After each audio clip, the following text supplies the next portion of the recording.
Welcome to IndianExpress.com. Finance Minister Arun Jaitley today announced that the cabinet has finally accepted the 7th Pay Commission recommendations, and it's a movement over 1 crore central government employees have been waiting for.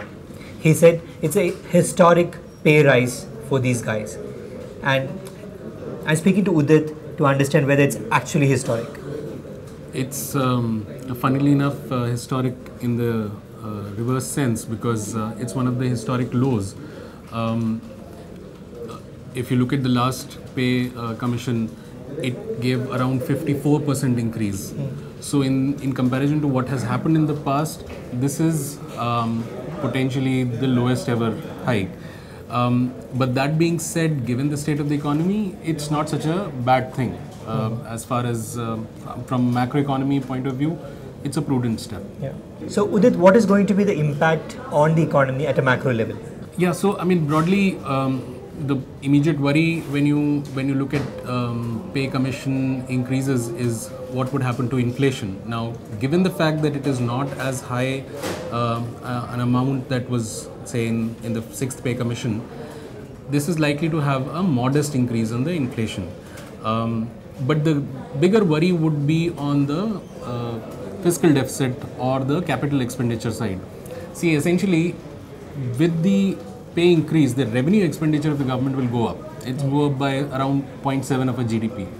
So 0.7% of a GDP. So that has to be met somewhere. Either the capital expenditure has to come down or the fiscal deficit will have to increase.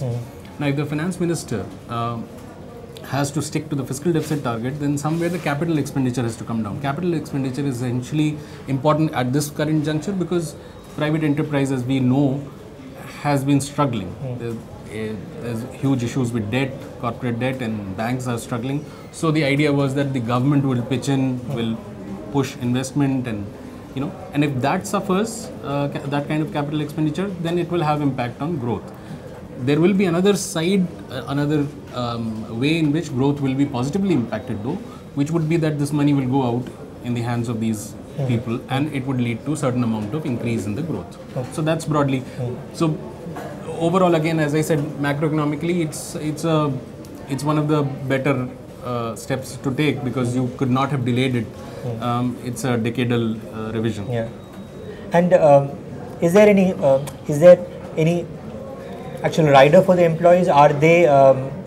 Is this going to make them more accountable or more efficient?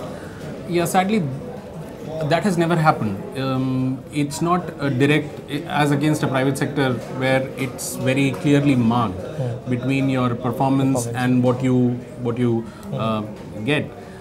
In the central government revisions and also in the subsequent state government revisions that are also closely linked, there's no clear one-on-one link in these matters, and so there is no guarantee, and that's one of the major criticism of pay commission recommendations or pay revisions, is that typically those revisions will happen, but you and I do not feel the difference in terms of efficiency or accountability for government services.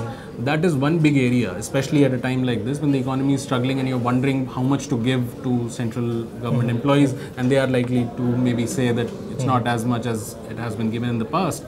The questions of how much are we getting, what is the bang for the buck, will come to the fore, and it's about time the government did something about it, instituted it in a manner where clear accountability is laid out.